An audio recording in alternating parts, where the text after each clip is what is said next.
Hello, Bronco fans and football fans everywhere. Welcome to Broncos Breakdown. This is Sunday, December 26th, 2021.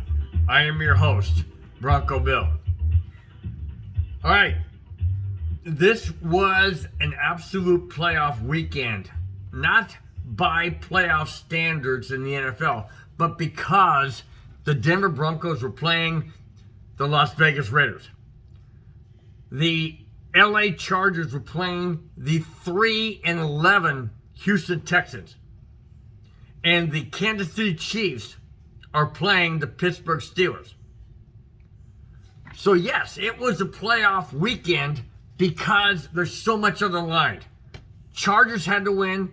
Broncos, Raiders, and Steelers had to win. So what's the results? Look at this guy. Look at this guy. Chargers lost to Houston. Houston 3-11. Chargers 8-6. And Houston wins. I got my wish I asked for. Now I just need two more things to happen. Chargers lost 41-29 to Houston. To Houston. Wow. That was the key of this trifecta. I needed to have the Chargers lose, Steelers lose, Denver wins. That would make my Christmas weekend. Let's go to game number 2. Kansas City at home against Pittsburgh. Kansas City is blowing up 36-3 in the fourth quarter with under 4 minutes to go. That's number 2. That's the easiest one. The Chargers were the hardest one to have lose. The Chiefs were the easiest one to have win. That brought us to Denver and Vegas. Raiders at Vegas. Let me give you some highlights. Shelby Harris, pick return to the 1-yard line. Right before the half, Denver scores 6. Denver scores 6. Takes the lead, 13-7. Denver's defense was on fire. Griffin was on fire. Locke didn't turn the ball over, which is a miracle in itself. It's Christmas. Of course it was a miracle.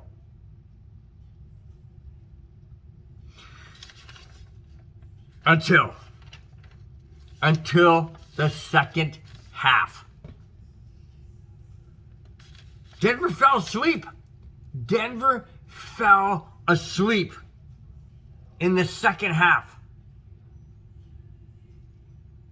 No sacks. Oh, yes, I take it back. There was a sack on Carr. He hurt his shoulder.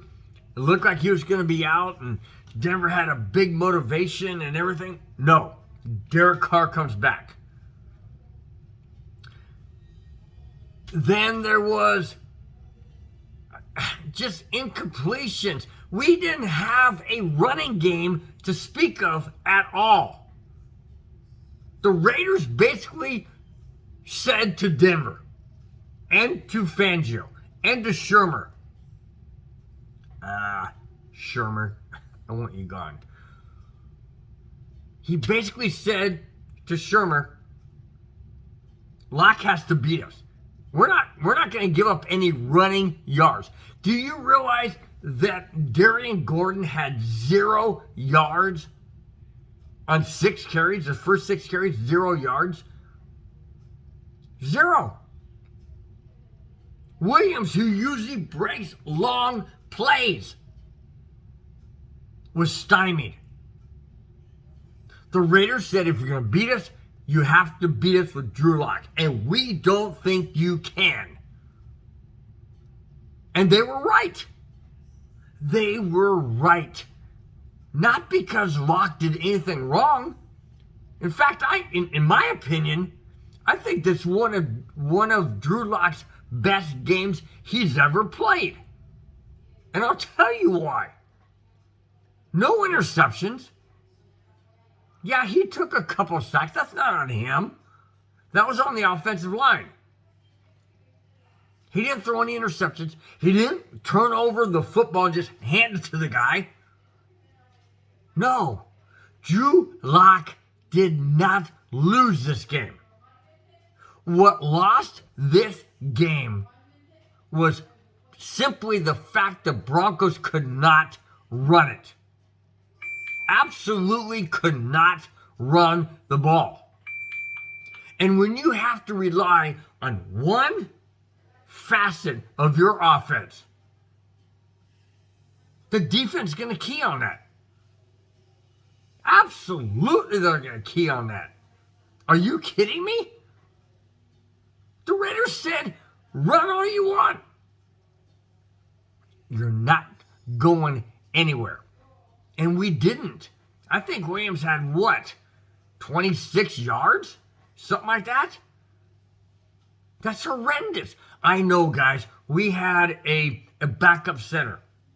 Cushenberry I get that. We had, makeshift offensive line. So what? The Houston Texans didn't have anybody on their line that started the season.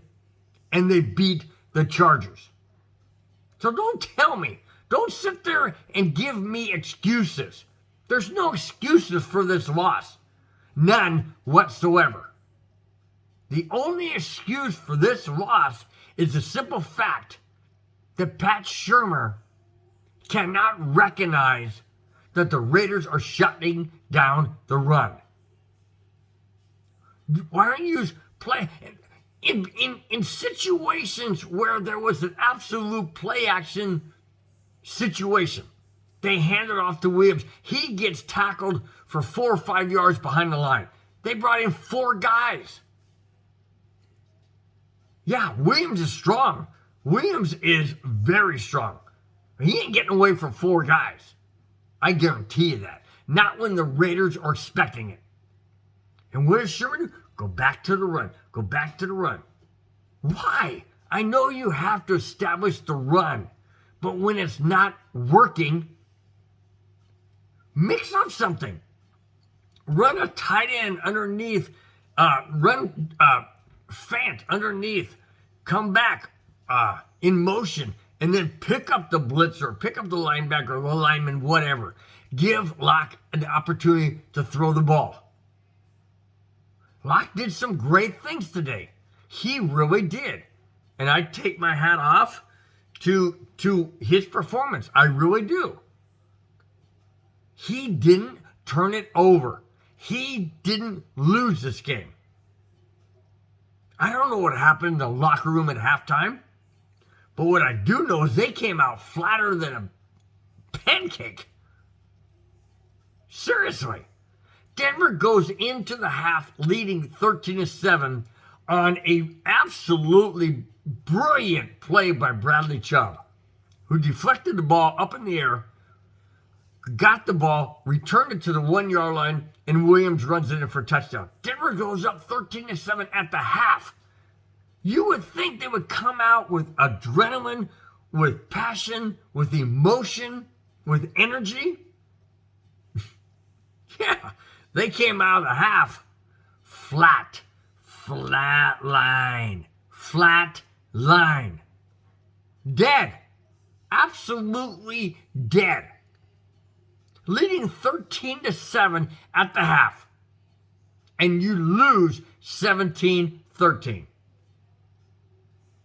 It's the story of the season, guys. It's the story of the frickin' season. Denver had absolutely opportunity after opportunity after opportunity to win games. They blew it against Cleveland. They blew it against Cincinnati. They blew it today against the Raiders. Come on, guys. That's 3 wins. instead of being 7-8, we could be 10-5. Do you realize that? We could be 10-5 if we knew how to freaking play. Bengals, Browns, Raiders. Am I wrong? Call me out. Call me out if I'm wrong. I dare you. Do it in the comment line. I'll respond. I'll be kind. I'll respect your opinion and your comment. Absolutely. But you have to respect mine as well. And you have to not necessarily agree, but you have to look at the facts. And this team had opportunities. We had chances, multiple chances, to be 10-5 and not 7-8. Is Fangio gone? I hope not. Not that I think he's a great head coach. But if we bring in a great offensive coordinator, get rid of Pat Shurmur. That guy is, that's why he's not a head coach in the NFL like he used to be. Why do you think the Giants got rid of him? Hello? Bring in an offensive coordinator that knows what to do. Fangio has a great defensive mind. You know, if we fire him, he's not going to take a demotion and go to defensive coordinator. Absolutely not. He's not going to do that. And I wouldn't want him to, because the new head coach that comes in isn't going to feel like he's really the head coach. Get rid of Shurmur. Please. Because we have the weapons. If we keep Drew Lock, okay, I don't care at this point. I trust George Paton in his choices. He's made phenomenal choices and fantastic draft choices. So if he keeps Drew Lock, keeps Drew Lock, keeps Fangio, get another coordinator. One that can take over and run this offense and maximize the weapons that we have and utilize the talent these guys have and keep Fangio. I know I'm going to sound bad because I wanted him fired. I get that. I don't want him fired as a coordinator. But if we have to keep him as a head coach and our defensive coordinator, whatever, I don't know. At this point, I'm kind of up in the air, but our defense is stellar. Our defense is stellar. It is, guys. It really is. 17 points we gave up today. We could have had 24. We could have had 20 to win the game. But we didn't because of decisions on offense. And Shurmur has to go. I know I've said this in videos many, many, many times. But it came down to play calling. Absolutely came down to play calling. Guys, you're not going to see that flag behind me. Right there. You're not going to see that flag behind me be taken down with 2 games left and we're virtually out of the playoffs. You're not going to see it come down. Of course not. I'm a Bronco fan. I'm a Bronco fan for life. I've been a Bronco fan since 1976. That's not going to change. Does this game hurt? Absolutely. But you know what? We have something we can build on. And I know we've had Fangio for 3 years as our head coach. But we have George Paton now in his first year. I trust George Paton. I feel that he is going to get the pieces that we need. Was it heartbreaking to be this close to possibly making the playoffs with 2 games left in the season? Absolutely. Is there mathematically a chance we can still get there? Sure. Not going to happen. It's not going to happen. But my love for this team, my heart for this team, my passion for this team, my drive that I do with these videos every single week, it's going to continue. And it's going to continue on Friday when I bring my predictions for week 17. That's all I have, guys. That's it. Thanks for watching. Thanks for subscribing. We will talk to you on Friday. Till then, Bronco Country, we're still behind you. Love you guys. Thanks for watching. Bye-bye.